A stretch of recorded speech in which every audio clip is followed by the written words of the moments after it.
Hello, hi, and welcome to, or welcome back to Haley's Scary Stories. If you're new here, hi, I will be your host, Haley, and we usually talk about some pretty scary things here. If you all like ghosts or anything paranormal, then you are certainly in the right place.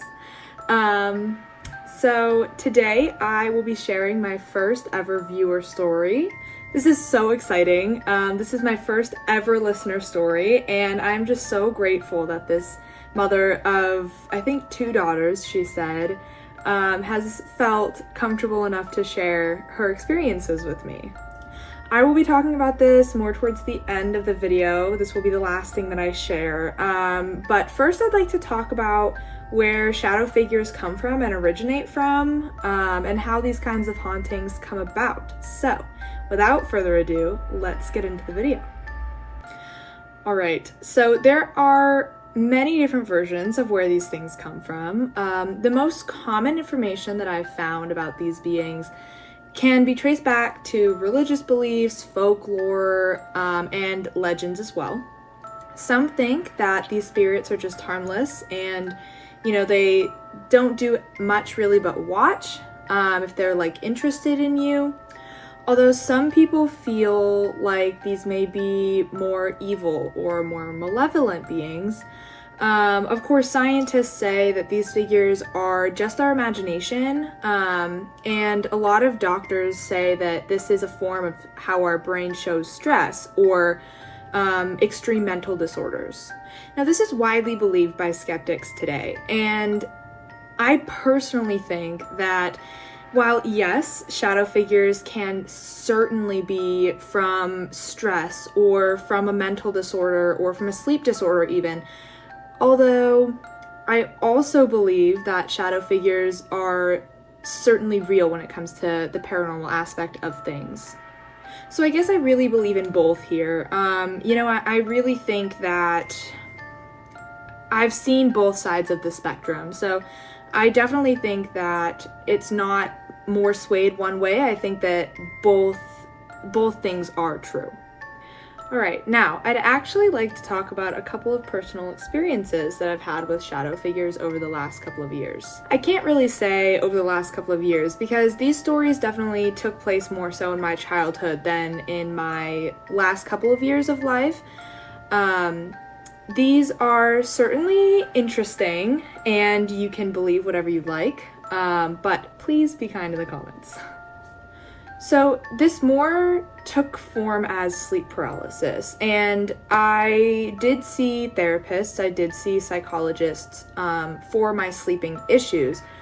Basically, it started about 6th or 7th grade. I stopped being able to sleep at night, or more so, I was asleep, but I would have sleep paralysis. So basically what was happening was I was going to sleep and I would wake up in the middle of the night and I would have a bird's eye view of myself. So I was in the bed and I was almost looking over myself, watching myself sleep, so I could see my entire bedroom. But I couldn't move, I couldn't say anything, I couldn't scream. Although at certain points throughout this period of my life, I figured out that I actually was able to cry, and that was about the only thing that my body was allowed to do, so to speak.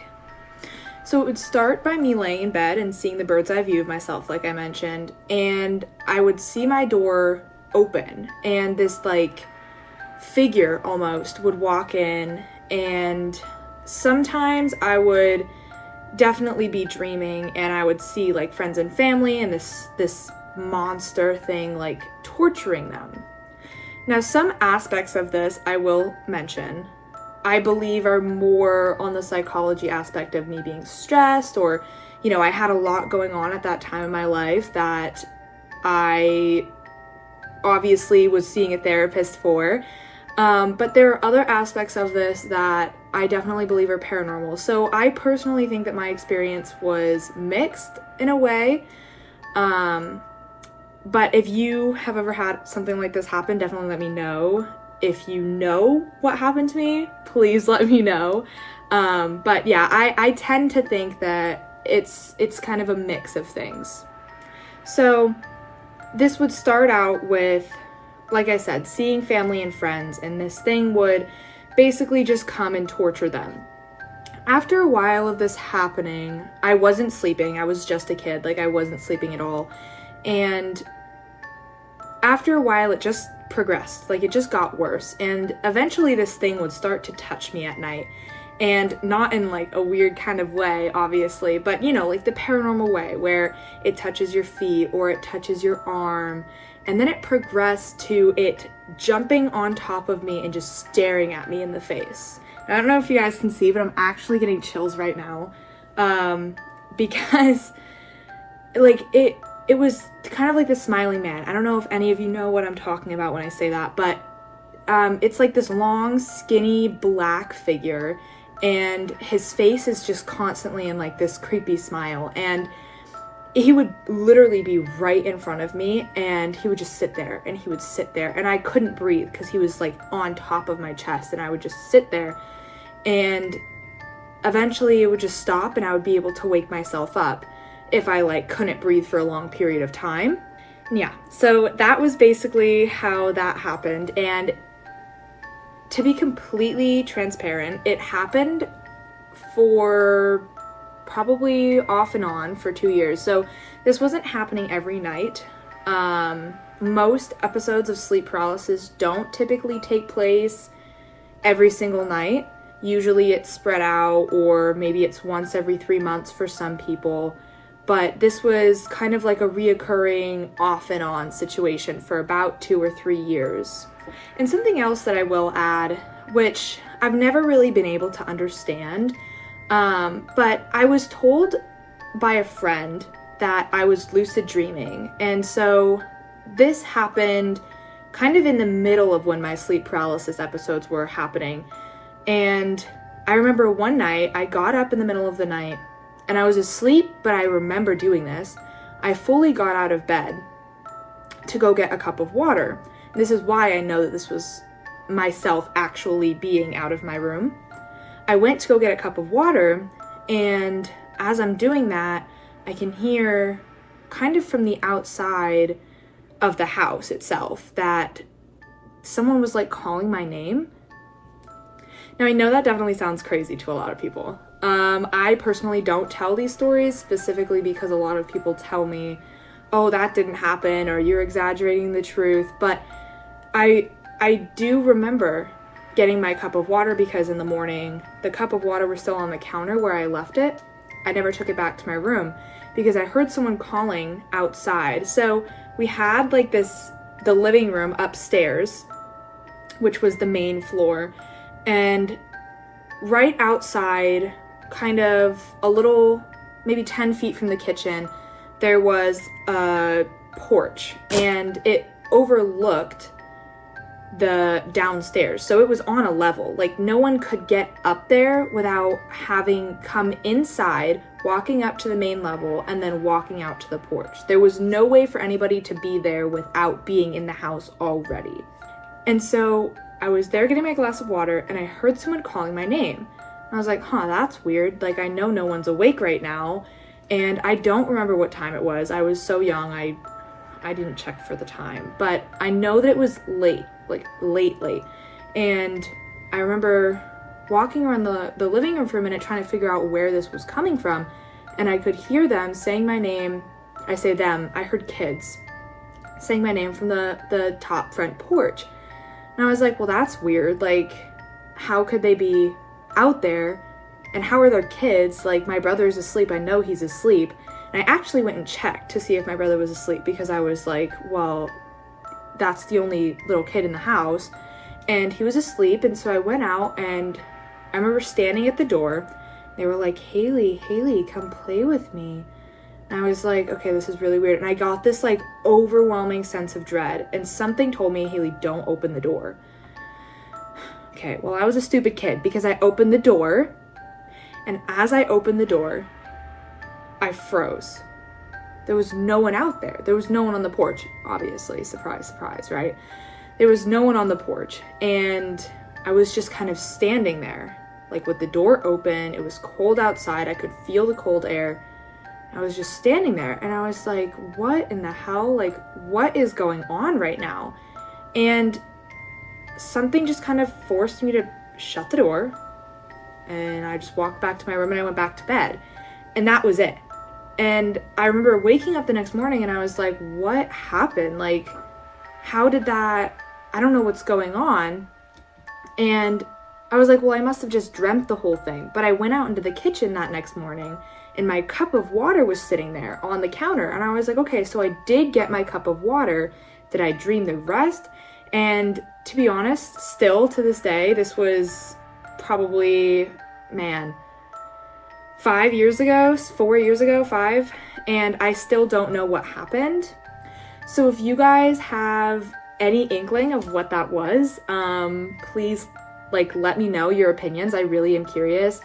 I don't know if it was a mimic, which now as I'm learning about mimics, I tend to think that maybe it was a mimicking like my little brother or something. But I mean, truly, I don't know what that could have been or what it was. So yeah, if you've ever had this kind of thing happen, I've been told by my therapist and stuff, it was just a lucid dream. It was just a lucid dream. And maybe the water cup was just there from the night before, which I guess you can debunk the situation. Yes, that's a huge possibility, but I don't know. Something still tells me that that was not, that really, really happened. So let me know. All right, now it's time for what I've been wanting to talk about this entire episode.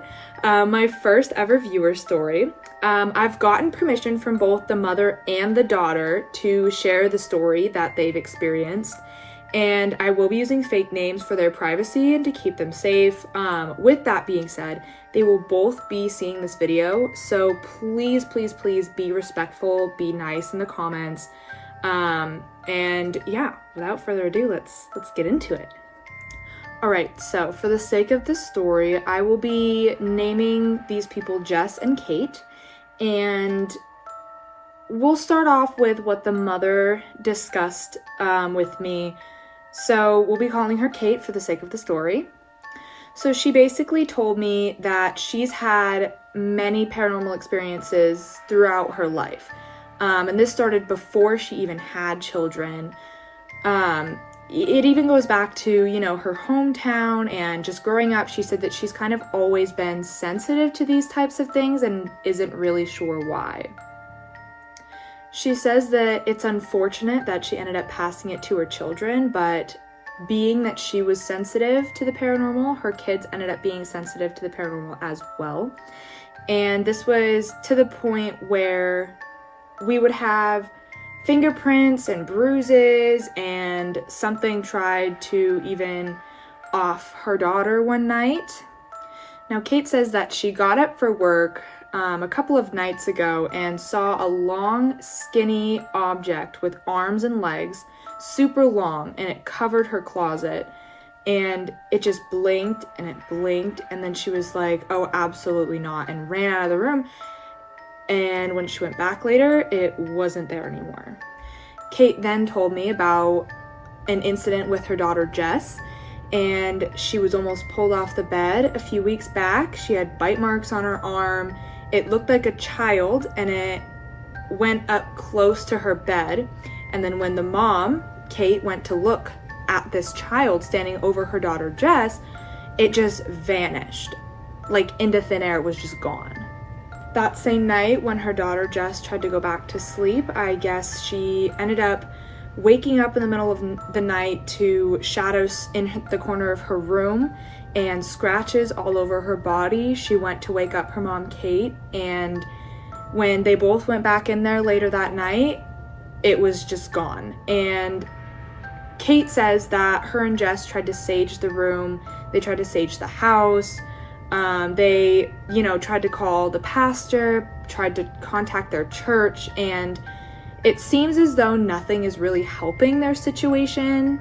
And Kate has said that she is sensitive in a way where she can actually predict things with dreams. And I've heard about this a lot, actually, where mediums can have dreams and kind of sense the future almost, but not not fully, obviously, but they can kind of get a sense of when things are going to happen or what kind of things are going to happen, just like the general idea of things. And Kate says that she actually has had dreams about this thing seriously causing harm to her daughter Jess and her other daughter as well. And she says that it messes with them almost every single night, and they're calling, her daughter Jess calls for her mom upstairs, and it seems like it won't leave them alone. It seems like it may be attached to this family.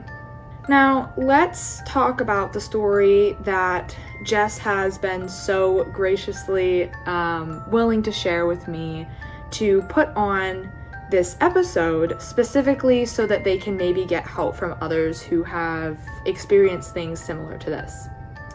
She says, "When I was 4 years old, we lived in this house that had no water or electricity, and one day I saw a girl. The girl looked like the girl from The Ring, but there was no possible way that it could be anyone like that. She was just standing there. I looked over to tell my mom that there was a girl, and when she looked back over, she didn't see her. I looked back, and she was gone." She says, "One night, when I was downstairs watching a movie with my cousin and my sister, I went to the kitchen to make more popcorn.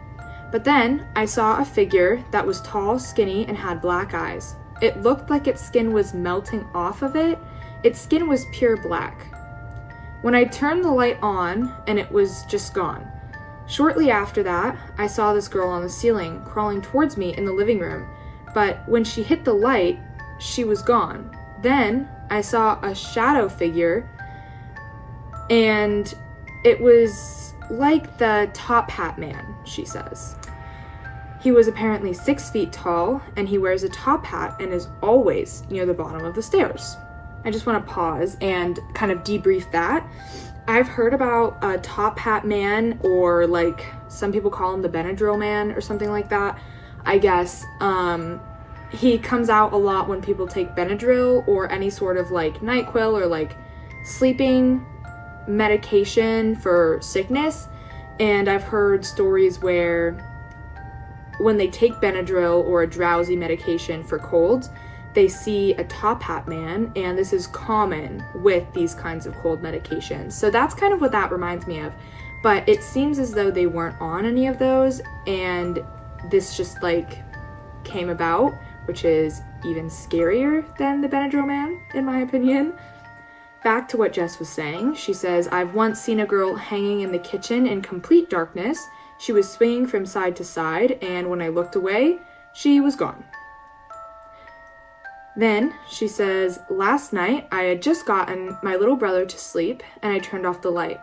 I got back into bed, and I looked over to the bathroom, and I saw a hand with what looked like claws coming from the top of the bathroom door. It looked like it was scratching the wall, but I didn't hear any sound." She says, "After that, I looked up and saw the same girl that I had saw a long time ago crawling on the ceiling towards me. I closed my eyes, and then I opened my eyes again, and she was gone. A few minutes later, it sounded like my dad opened the door and said, 'They're asleep,' closed the door, and locked it. But my dad wasn't home, and he was with my mom getting my sister from my bio dads. Shortly after that, I heard 2 people talking outside the door. I couldn't tell what they were saying, but it sounded like my dad and someone else. Today, I was making dinner for my little brother. I was leaning against the counter. Then an 8-foot-tall shadow figure walked in front of the heater next to the kitchen, stopped, then turned towards me and started walking towards me. I then heard footsteps outside. I went to look and no one was there. The door was open because I didn't want the fire alarm to go off. After that, steam was going towards the dining table, and I looked and I saw a face. I told my cousin a few minutes later, and then the stream was not going towards the table and there was no face anymore. I went up the stairs to go to tell my mom about the shadow figure that started walking towards me, and then I saw a shadow figure at the top of the stairs and came back down immediately. And my mom asked why, so I told her. I looked again and it was gone. I've been seeing the same shadow figure for about 2 months now. Just recently, every time I go upstairs, I see this shadow figure waiting for me by the stairs, so I have to run up the stairs. Now, Kate tells me that this is just one of her two daughters' stories, and this isn't all of Jess's experiences. This is condensed so that I can have something to share with you guys today. And this is very interesting to me. I personally believe every bit of that story. I am so thankful that they decided to feel comfortable enough to share that with me. And, you know, this is something that's very controversial, especially for skeptics out there. But I personally do believe all of these experiences that these women have talked to me about. And shadow figures are... If I saw a shadow figure here in my house today, as the adult that I am now, I would probably pack up and we would just move. We would definitely not be staying here. And shadow figures are terrifying. I am terrified every time I go to bed and turn off the lights without my boyfriend, because I always think that I'm going to turn around and there's just going to be something in the corner. And yeah, I mean, honestly, this is terrifying. And I really do hope that these women get the help that they need to cleanse their house properly. And I would just say keep reaching out to your priest or your church and keep blessing your house and, you know, praying as much as you possibly can. Yeah, the whole reason that I wanted to share this story on here was because they are desperately wanting to know how they can, you know, stop this from happening, because it has increasingly grown worse over the last couple of years and even over the last couple of months, Kate said. And, you know, I wanted to see if you guys knew of anything that could help them, and if you've ever had this kind of experience, or maybe you work in a church and you know what to do in this situation. So if that is you, please comment down below and give this family as much support as they need. Please be kind in the comments. Alright, y'all, that is all I have for you today. If you enjoyed the video, please let me know. If you have any of your own personal experiences, please comment down below, message me on TikTok. You know, I'll leave my @ in the description down below for you to go over there and watch my TikTok, or for you to message me your own personal stories. And yeah, I hope you enjoyed. Have a great day and stay spooky out there.